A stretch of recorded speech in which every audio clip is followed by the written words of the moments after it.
We're going back to May 2nd, 2008 when Marvel Studios released its much-anticipated movie Iron Man. A cinematic world of superheroes and villains was still mostly an idea, but there had been some seeds of success. We had seen 3 Spider-Man movies starring Tobey Maguire, which were overall pretty good. There were 3 Lord of the Rings movies by Peter Jackson that had Tolkien fans reinvigorated, and Pirates of the Caribbean ruled the box office and gave us an imaginary world of 18th century pirates and mysticism. It was a time where the comic book industry was in ruins, and Marvel Entertainment had had a number of tumultuous years just trying to stay alive and in business. Finally, in 2005, after reacquiring the rights back for many of its iconic characters, Marvel announced that Iron Man would be its first independent production, a character who languished in development hell since the 1990s, but was now finally going to hit the big screen.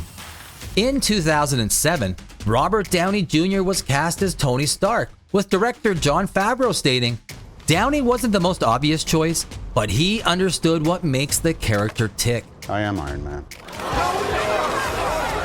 Also in 2007, Kevin Feige was brought on as president of Marvel Studios and was instrumental in seeing Iron Man released into theaters in 2008.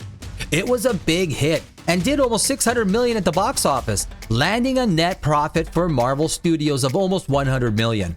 But more importantly, it laid the seeds for the entire Marvel Cinematic Universe and what was to come. Robert Downey Jr. gave Iron Man a real and authentic persona, allowing millions to see their childhood imaginations on the big screen. It was almost magical, with people all around the world beginning to envision their favorite superheroes coming to life. It was still a full year before Walt Disney Company purchased Marvel for $4.3 billion. But you could tell in the writing and execution of Iron Man that it was the start of something amazing. It was a great script with perfect casting and true to the character that millions remembered in the comics and cartoons. Although the initial casting choice of Robert Downey Jr. came with some apprehension, it was quickly brushed aside when those who opposed the casting choice began to see that perhaps it was the ideal choice, and was in fact more than ideal. It's hard to see anyone else playing Tony Stark, at least in this generation of superhero fans. The script for Iron Man was fantastic. It had all the ingredients to see a high-profile protagonist such as Tony Stark gain sympathy and praise from audiences. Tony Stark had flaws in his character and at his core. He struggled to understand who he was, having to live in his father's shadow. The inciting incident as a captive in the caves of the Ring of Ten was perfect in that it allowed Tony Stark to see himself as a man, a normal man with real vulnerabilities, and begin a road of introspection. It set up Obadiah Stane as the ideal antagonist and set both he and Tony Stark on a collision course to the climactic finish of the movie. The screenplay was perfectly executed by the writers, so much so that Iron Man set the standard by which every new Marvel character would come to life. They gave Tony Stark a real and easy-to-admire character arc that audiences could identify with and showed Tony as a flawed human being far from perfect. He had to fight his past and many of the things his father, Howard Stark, set in motion. There were demons that haunted him, making him someone audiences could identify with and cheer for. The setup for the final fight between Iron Man and Ironmonger was perfect.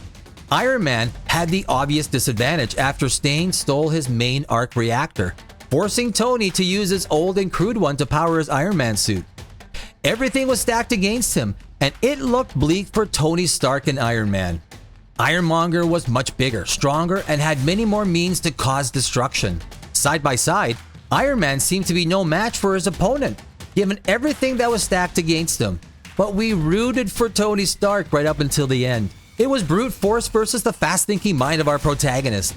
It was a power-hungry Obadiah Stane against Tony Stark, who was not the same man we met at the beginning of the movie. This movie had everything a classic story would want and set it up in a way that was easily relatable for audiences. By the end of 2008, the entire superhero roster of the Marvel Universe was on everyone's mind. What if they do the same thing for Captain America as they did for Iron Man? What about Thor, Incredible Hulk, and all of the other superheroes in the massive roster of Marvel? And Hulk. Smash. Now, many years later, you can still watch the first Iron Man movie and enjoy the fantastic story that Robert Downey Jr. and the rest of the cast brought to life.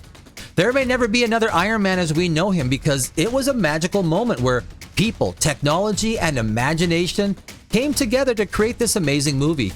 One that will stand as one of the best and probably one of the greatest superhero movies ever made and started everything off. If you like what you heard, I thank you for watching, and if you didn't, I thank you all the same, and we'll see you in our next video.